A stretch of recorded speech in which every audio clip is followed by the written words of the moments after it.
Bismillahirrahmanirrahim. Kita masih melanjutkan maqalah yang ketiga kemarin.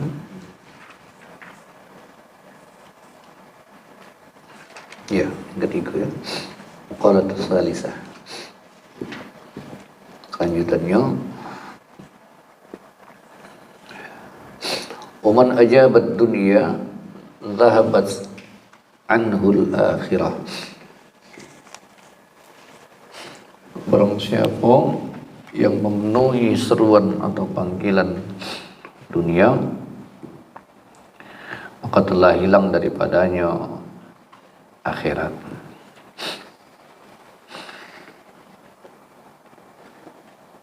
Seruan dunia ini berarti segala apa rupa yang membuat seseorang tertarik. Dunia ini ternyata membuat orang tertarik. Ingat, ada riwayat yang sering disampaikan oleh ulama kita dalam peristiwa Isra Mi'raj. Nabi SAW melihat orang tua yang sampai kulitnya itu turun ke bawah, kulit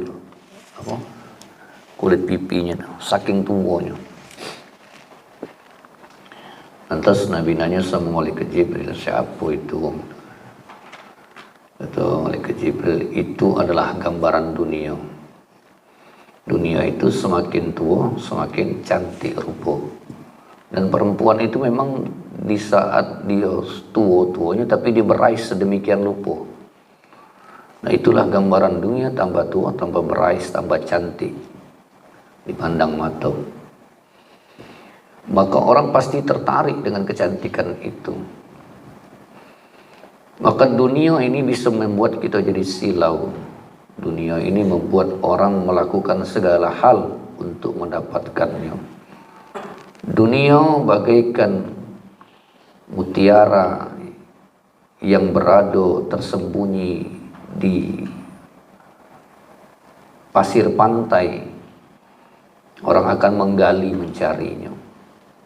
Bahkan dia mutiara yang berada di dasar lautan, sampai dia ingin berenang ke dalamnya mendapatkannya. Begitulah indahnya dunia. Orang akan merasa bahagia ketika dia merasa dunia ini dalam genggamannya. Padahal dunia ini la'ibun wa lahun, permainan dan sunda gurau. Maka tidak boleh tertipu. Kenapa? Zahabat anhul akhirah. Kalau sudah fokus kepada dunia, orientasi kita cuma mengharapkan dunia, maka hilanglah akhirat. Berarti di saat kita mencari dunia, jangan lupakan bahwa dunia itu hanyalah sementara. Jadikan ladang akhirat untuk kita. Ketika kita mencari dunia untuk sekedar mencari kayu baik, lah terlambat. Sahabat Nabi itu kurang kayu apa? Abdurrahman bin Auf. Kemarin sudah kita jelaskan berapa ratus miliar. Abu Bakar Siddiq itu berapa triliun? Berapa kemarin? 500 triliun kekayaannya menurut ahli sejarah. Jadi aset yang dimiliki oleh Abdurrahman bin Auf itu sampai 500 triliun. Banyak, 500 triliun. Bangsa dibagi ke kitab hati ini tidak habis. Asetnya begitu banyak, tapi tidak menjadikan dia menganggap itu adalah segalanya. Bahkan dia rela berikan itu untuk Rasul, untuk perjuangan. Sayyidina Abu Bakar sampai 300 triliun asetnya. Apalagi Siti Khadijah yang dalam riwayat beliau meninggal cuman pakaian yang ada di badannya baik. Bukan berarti dia tidak kati, tidak. Justru orang terpandang dan terkaya di zaman itu. Mereka menjadikan dunianya untuk ladang akhiratnya. Maka tatkala orang yang menjadikan dunia untuk ladang akhiratnya, maka dunia itu kecil baginya dan akhirat adalah segalanya. Sebaliknya tadi dikatakan man ajabat dunia, cuman seruan dunia baik, orientasi dunia baik, zahabat anhul akhirah, telah hilang daripadanya akhirat. Biasa-biasa baik nyari dunia ni. Nyari dunia ni biasa-biasa baik. Cuman jangan pula diam baik. Nah, tidak apa-apa Ustaz, di rumah baiklah, tidur baiklah. Jadi dari jam 8 sampai jam 12 tidur. Jadi tak ketik dunia nak dikejar, tidak, biarlah. Aku ni wongnya zuhud Ustaz. Ya, segala dunia tu sudah diatur oleh Allah. Ya. Jadi mana tak nyari? Tak usahlah nyari. Macamlah Allah. Iya. Makam budak itu makom tinggi jadinya. Tak terturut gitu, bukan kelas gitu. Ya, tapi jangan sampai melupakan akhirat. Wa man ajabal a'dha dhahabat anhul jannah.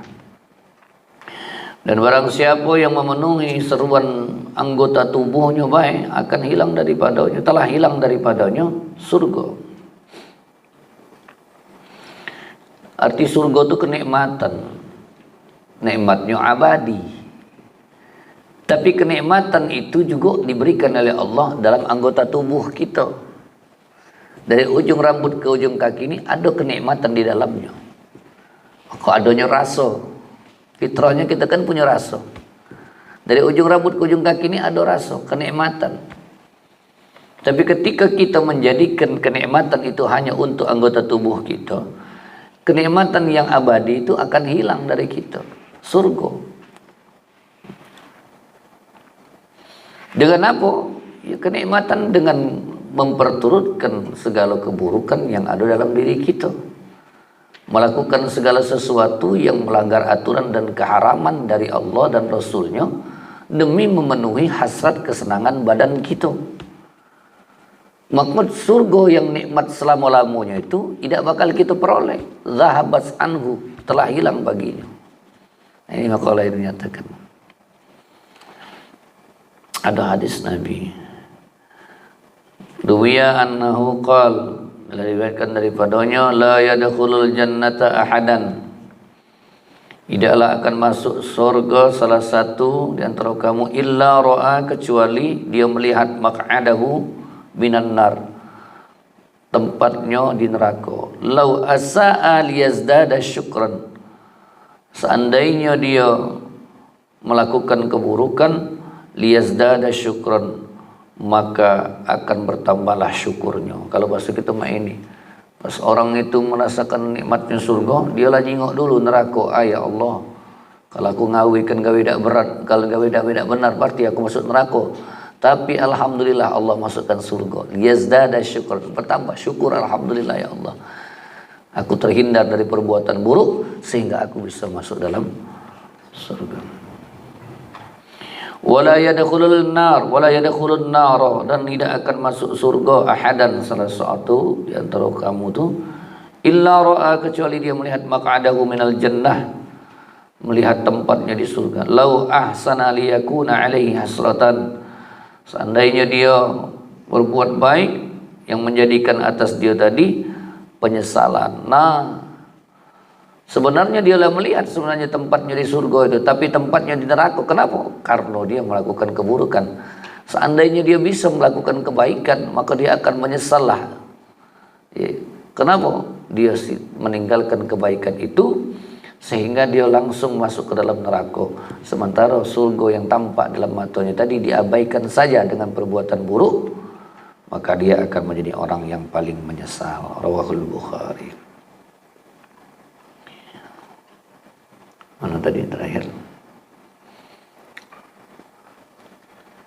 Nah, kita kembali lagi kepada yang memperturutkan apa namanya, Oh ini hadis yang ketiga ini.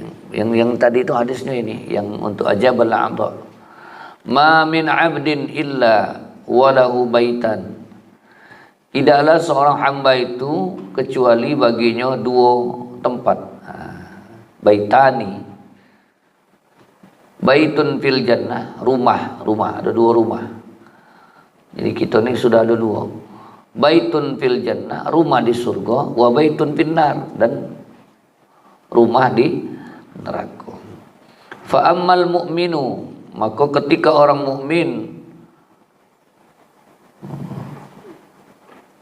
fayabni baitahu fil jannati, akan diberikan atau dibayarkan bagi dia rumahnya di surga, wa yahdimu baitahu finnar, maka robohlah rumahnya di neraka. Wa amal kafira, dan adapun orang kafir itu fayahdimu baitahu fil jannah, ya, maka akan robohlah rumahnya di surga. Wa yabni baitahu finnar, maka akan dibangunkan bagi dia rumahnya di neraka. Rawahu Dailami.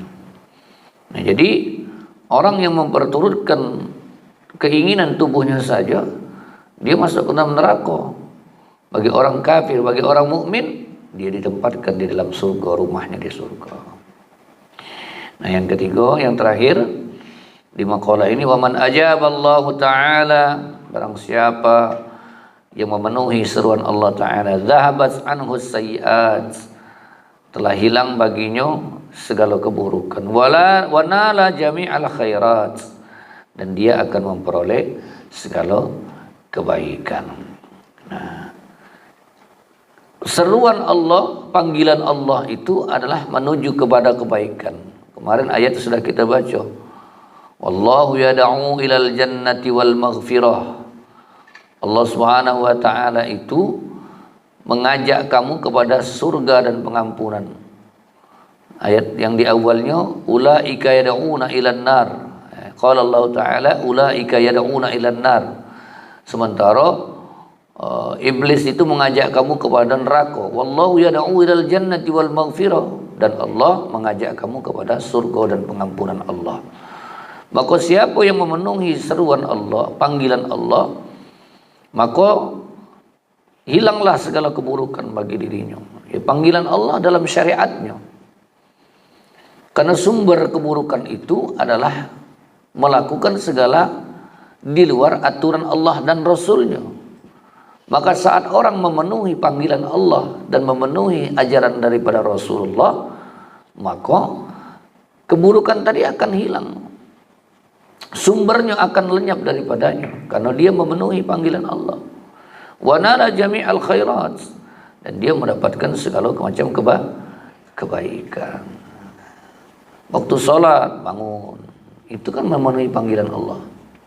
Sibuk tinggalkan, tidak meninggalkan akhirat demi dunia, itu berarti memenuhi seruan Allah.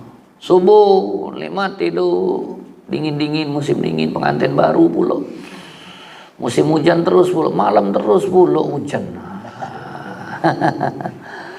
Tuh, ya itu, aduh. Tinggalkan, lepaskan cepat-cepat, karena ini seruan Allah. Segala di atas segalanya, ya.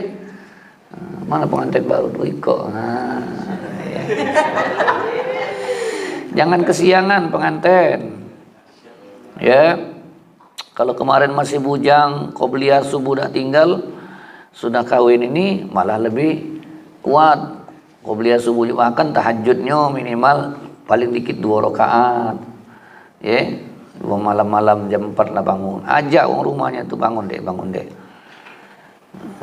Terbalik ustaz, dia ngajak bangun, aku dah bangun.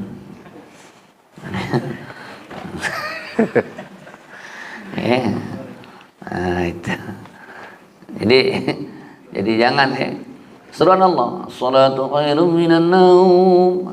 Lemak kita dipanggil, belum azan lah dipanggil, lah diseru, ya.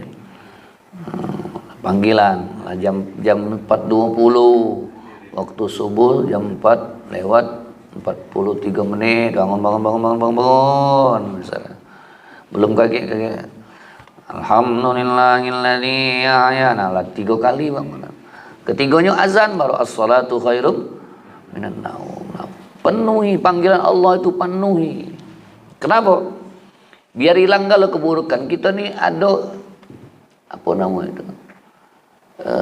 Potensi keburukan itu ada dalam diri kita. Kita nih kan 2 dalam diri kita nih. Potensi kebaikan, potensi keburukan. Malaikatnya kan ada 2, kiraman katibin. Yumna wa yusra, kanan dan kiri. Potensi itu ada. Jadi kalau kita memenuhi seruan Allah itu berarti memenuhi seruan kepada kebaikan, maka potensi keburukan tadi akan hilang. Maka dikatakan tadi, ya mana tadi? Zahabat anhu sayyi'at, telah hilang daripadanya keburukan. Tapi sebaliknya, potensi keburukan tadi kita turutkan balik ke a'dha tadi, anggota tubuh tadi. Maka hilang kebaikan tadi, justru keburukan akan datang. Nah, tinggal kita pilihan. Sekali lagi, sering aku sampaikan, kita ini 2 pilihan hidupnya, sudah dikasih Allah. Surga, neraka. Lurus, bengkok. Naik, turun. Hitam, putih. Ya. Apalagi? Pendek, panjang. Ya tinggi pendek bener juga. Agak sensitif ngomong pendek-pendek dengan tinggi ini kan. Iya. Pendek gondrong.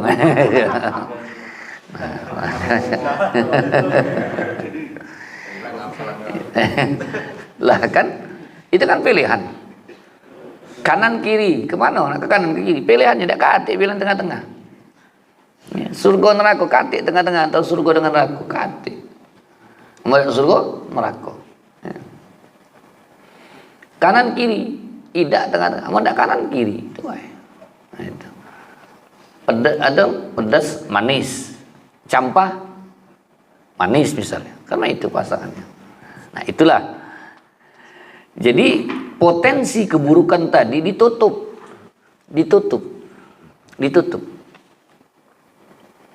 Dengan cara apa? Memenuhi suruhan Allah. Jadi potensi keburukan kita tuh ada. Ikuti dengan kebaikan. Wa atsbi'is sayyi'atal hasanata tamhuha, kata Nabi. Ikuti keburukan itu dengan kebaikan, dia akan hapus keburukan tadi. Kita ini punya galau potensi keburukan ini. Jangan diturutkan, ditangkis, dihapus, disapu kalau bahasa gitu. Cuma kalau rumah itu debuan, dibiar kebaik. Berhari-hari tidak dipel, berbulan-bulan, pacak tayamum di situ. Bukan tayamum lagi, pacak digosok jadi bedak sepertinya, tebal, saking tebal. Coba kalau setiap saat, nah, dan dia membersihkan yang kotor, sama dengan ibadah yang kita lakukan, sholat misalnya. Kamu ambil banyu, kamu isi banyu tadi dengan banyu tinta yang hitam pekat. Kamu taruh di bawah keran cucuran banyu. Coba kamu biarkan, matikan keran tadi. Sampai kapanpun hitam itu tambah pekat. Tidak pernah bakar dia luntur atau dia bersih. Buka keran tadi, biarkan dalam beberapa waktu, meluberlah tadi banyunya. Lama-lama apa? Bersih, bening. Nah begitulah gambaran. Potensi keburukan dalam diri kita ini ditutupi, dipapas. Hilang tuh, sudahlah, masak kelakar. Aku udah katakan lagi Ustaz keburukan dalam diriku. Iya, pakam, siapa kau mang? Enggak ada lagi dalam diriku keburukan. Semua kebaikan semua. Iya, pakam. Uji malaikat pret. Ada sih, ada. Dari mata, mulut, telinga, tangan, kaki. Segalanya ada, tapi tutupi tadi. Nah begitulah perbandingannya, ngimbangi. Makanya kalau aku sampaikan, cepat-cepat waktu sholat jangan tinggal. Jangan dilambatkan kalau ada waktu yang memang mepet nian, yang krusial nian. Subuh bangunlah, bangun subuh. Tidak salah, tidak ada berat kalau dibiasakan dilawan, ditekan, ya. Woi badan kau tiduklah kau. Tapi subuh bangun kau jangan kau nurut ke kehendak kau tuh lah badannya. Kita bangun subuh no tarik no.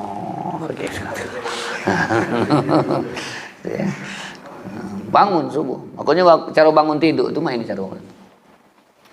Paslah jam 4. Jangan dengar lagi ya. Dingin pula. Kepala ini masih di lantai atau di bantal.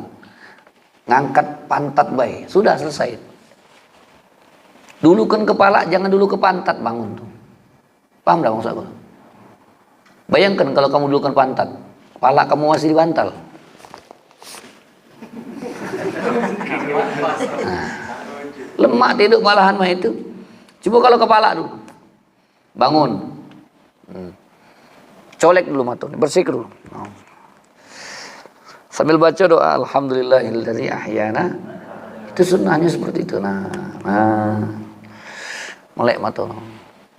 Melek kacamata. Oh. Baru jam 2.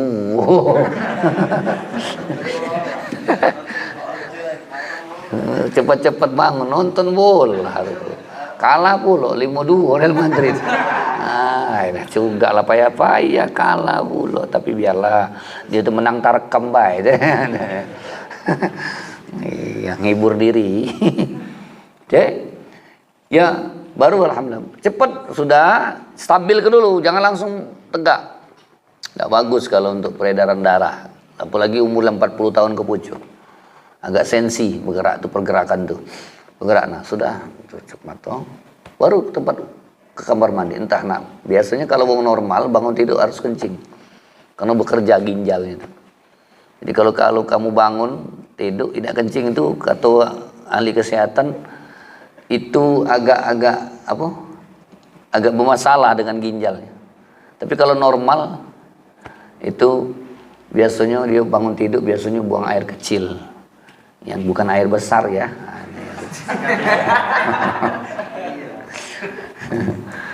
Nah, itu iya benar ya.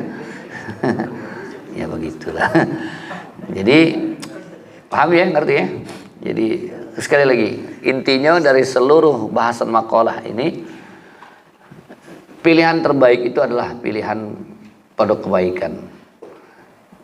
Jangan kita memperturutkan pilihan kepada keburukan.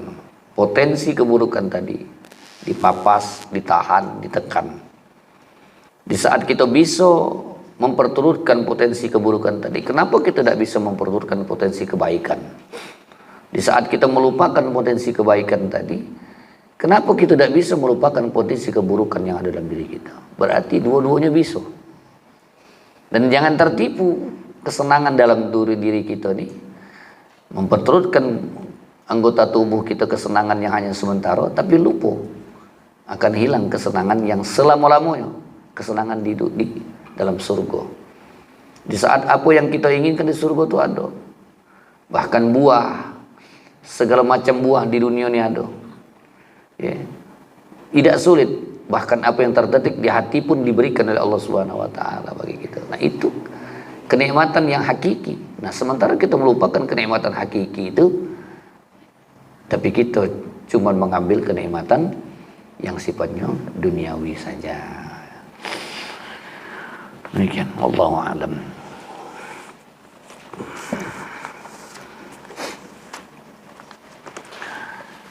Bismillahirrahmanirrahim. Alhamdulillahil alamin. Allahumma shalli wa sallim wa barik wa karrim wa azim ala Muhammad wa ala alihi wa ashabihi ajma'in. Allahumma ighfir lana dhunubana wa liwalidina warhamhum kama rabbawna shighara wa lil muslimin wal muslimat wal mu'minin wal mu'minat al ahya wal amwat bi rahmatika ya arhamar rahimin.